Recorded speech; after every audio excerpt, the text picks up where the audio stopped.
¿Cómo le va? El director, Nuestra invitada es la secretaria de Salud, ¿eh? Sí, Marcela Almagro, secretaria de Salud de la Municipalidad de Córdoba.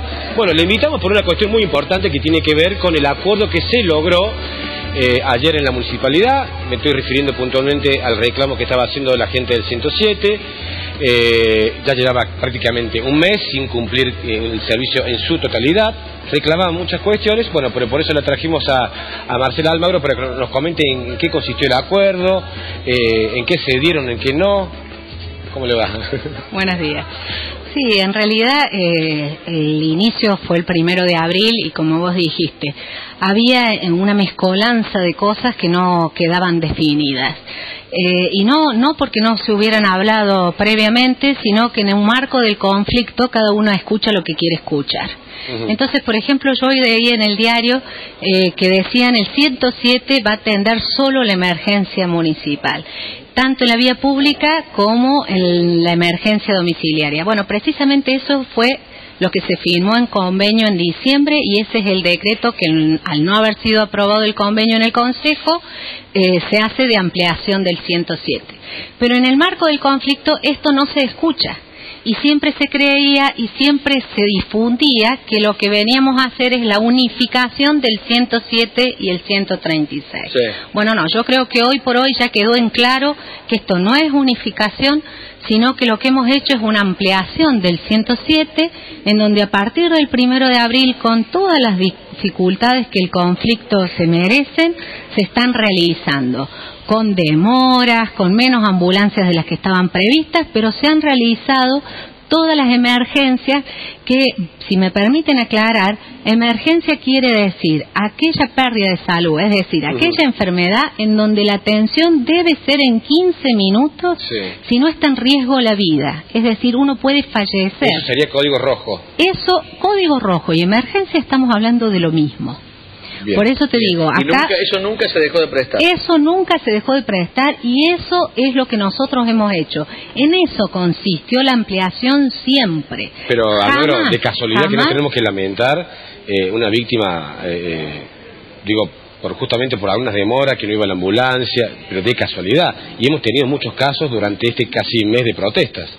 Hemos tenido muchos casos de demora, la mayoría de los casos de demora no han sido códigos rojos, porque si vos tomás en cuenta esto que yo te digo recién, que la atención debe ser en 15 minutos, si no está en riesgo la vida, ustedes hagan un recuento para atrás y todos aquellos casos en donde han sido demoras, la mayoría de esos, o por no decir todos, no merecen esa asignación, es decir, no han sido emergencias como tal. ¿Por qué?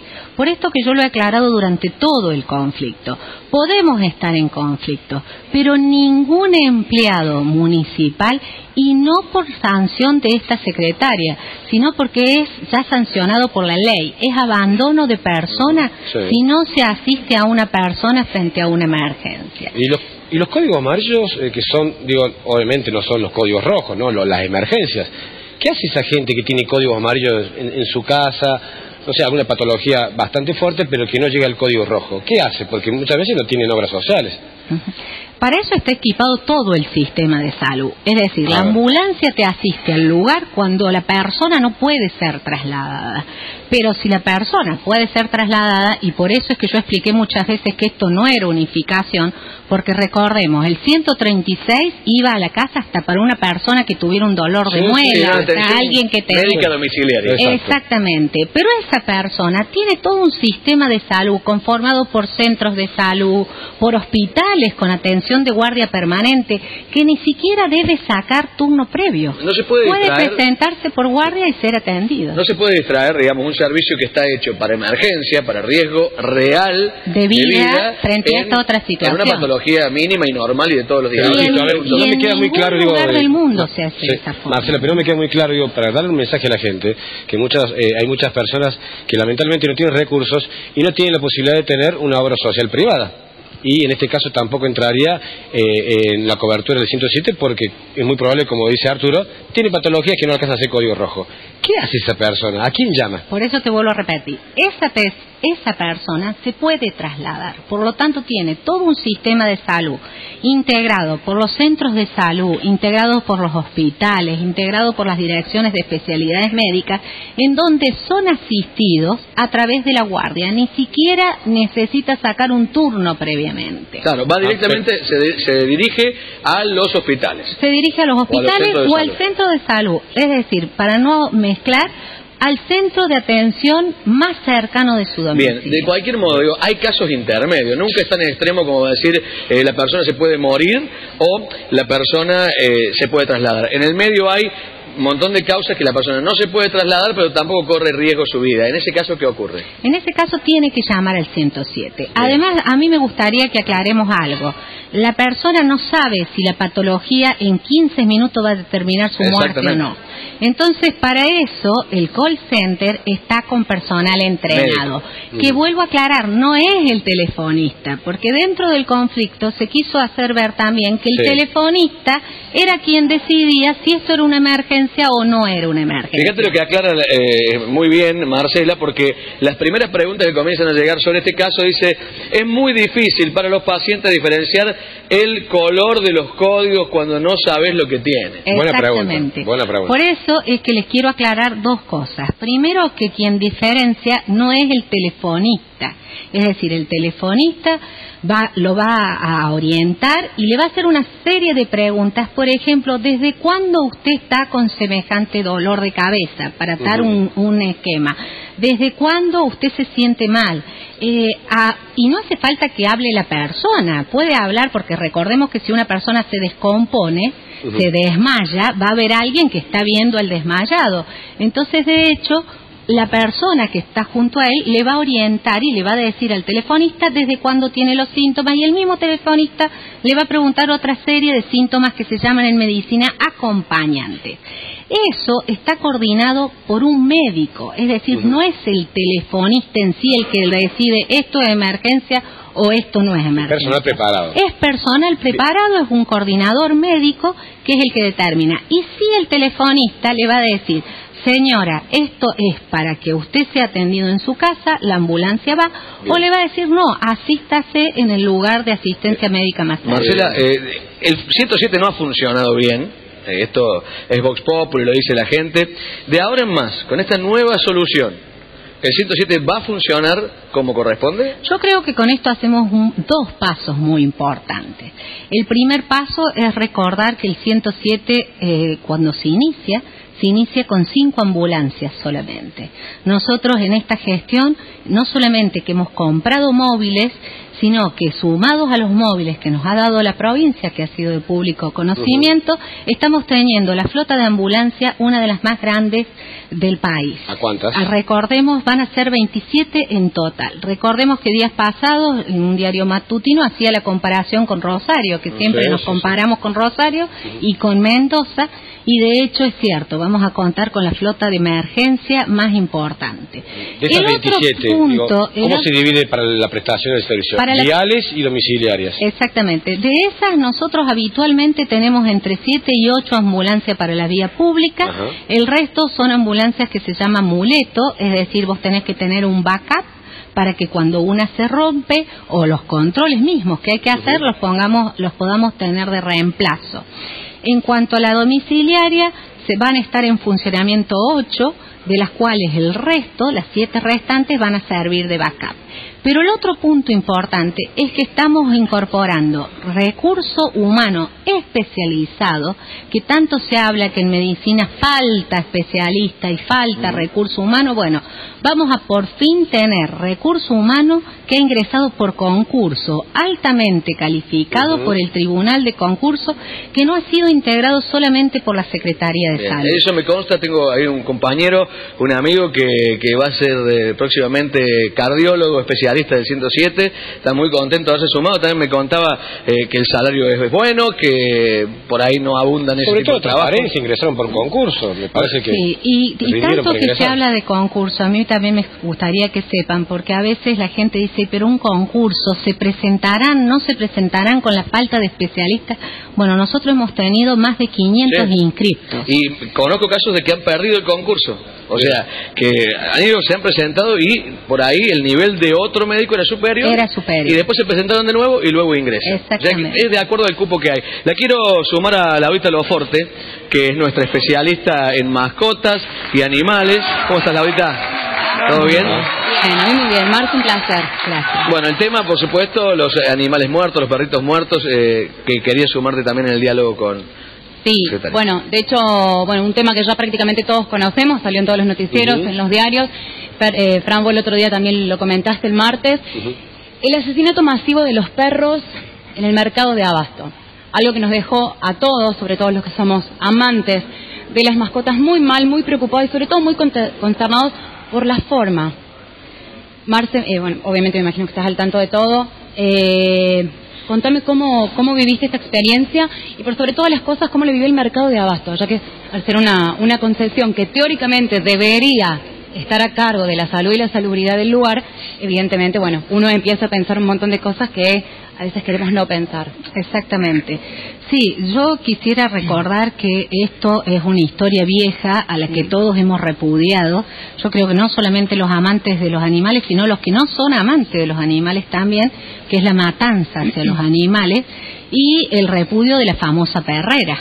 Es decir, recordemos que la perrera no existe más y recordemos que hacía precisamente eso, levantaba animales en la calle, animales callejeros, en donde está comprobado que los animales peligrosos, los que muerden, los que uno está caminando y asustan con el ladrido, precisamente no son los callejeros, porque esos animales son los que están acostumbrados a que la gente del barrio los alimente, a convivir con la gente del barrio. En cambio, los que uno tiene en su casa, que está acostumbrado a ver nada más que los habitantes de la familia, cuando salen a la calle son los que desconocen al resto de la gente.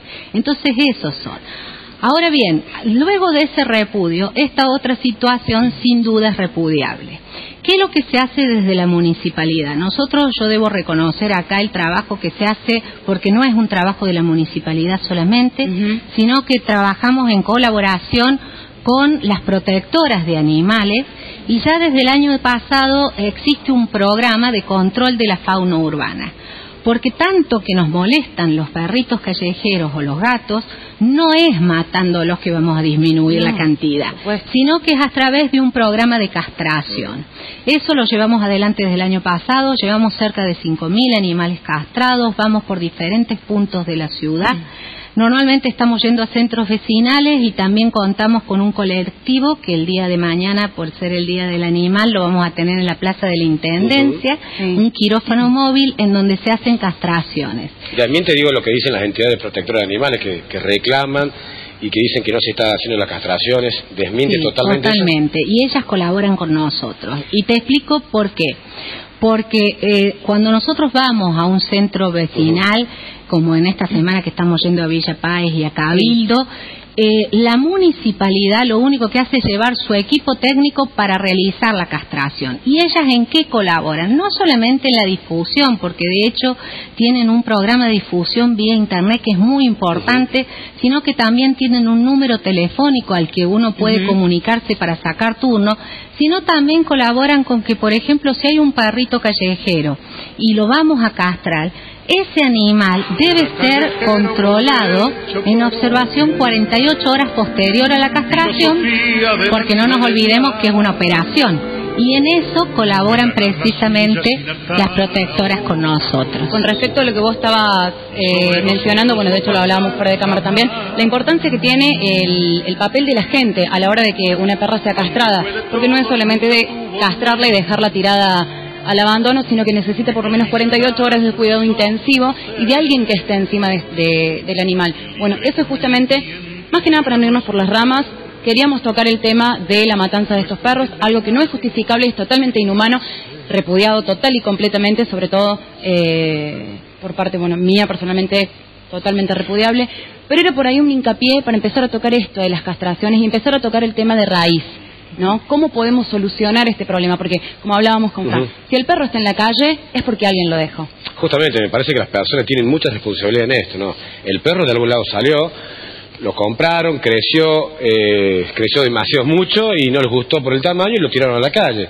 Pasa generalmente esto, también nosotros de adentro tenemos que dar este mensaje. Fíjate que sigue sumándose la gente está muy interesada por el tema del 107, siguen manteniendo los números o se unifican. Dice, sería bueno tener un solo número para no tener que pensar si es domicilio o calle. Precisamente esa fue una de las razones por las que se amplió el 107 y esto fue compartido con el ministro de Salud, Oscar González, por lo tanto hemos peleado tanto para llegar a esto y por supuesto el único número es el 107. ¿Y cómo la lleva en la función pública con ese parentesco que usted tiene con el intendente tan polémico, con su hermana también por supuesto, ha habido polémicas por todos lados? ¿Cómo se lleva en la familia eso?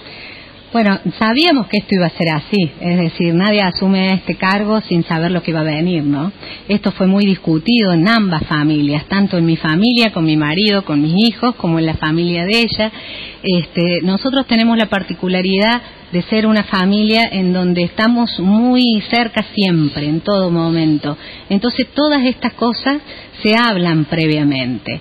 Por lo tanto, esto no ha interferido y de hecho todos sabíamos que iba a ser así y estamos conscientes de lo que está pasando y igualmente yo sabía que iba a ser probablemente muy atacada por ser la gran cuñada, como me decían al principio, pero en donde nadie pensaba que esta gran cuñada se iba a poder desempeñar como secretaria de salud, porque no nos olvidemos que es un área muy sensible para la población, en donde me parece que en el tiempo que llevamos de gestión hemos demostrado que esta gran cuñada ha podido implementar totalmente con la ayuda del intendente las decisiones del intendente y decisiones muy postergadas como lo que fue el plan Nacer, por ejemplo, que recordemos que fue una oposición por todos los partidos y una necesidad absoluta de la población, porque gracias a eso han aumentado los controles en niños hasta los 6 años y hemos podido disminuir el índice más alto que tiene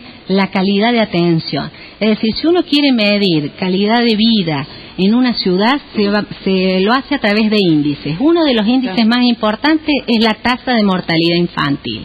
Nosotros, gracias a este plan, hemos podido disminuir la tasa de mortalidad infantil, por lo tanto, esto creo que ha sido el logro más importante de esta gestión. Hablando de Marcela Almagro, hablando sobre su persona, uno las relaciona más con lo técnico, con lo profesional, usted es médica, y no tanto con lo político, pero muchas veces cuando, en este caso, funcionarios que son técnicos pasan por la administración pública, se van convirtiendo de a poquito en políticos, y en su caso, ¿se está convirtiendo en político? Digo, ¿qué va a hacer Marcela Almagro después del 10 de diciembre, por ejemplo? Yo creo que no hay un título, cuando uno es político y cuando uno deja de ser político. Pero creo que le pica el bichito a los funcionarios y de repente me cambia. Parece que el inicio de la política es cuando uno acepta este cargo. Es decir, yo antes de esto, como ustedes saben, y decías vos recién, era cuñada solamente, jamás había militado en política, y soy técnica y sigo siendo técnica, pero obviamente al sumarte a esto ya empiezo a ser política. ¿Le gustaría ser candidato? Se habla de elecciones, se habla de fechas, se habla de muchas cosas que tienen que ver con elegir los próximos funcionarios. Digo, ¿le gustaría ser candidata a algo? Yo sí me gustaría seguir en política.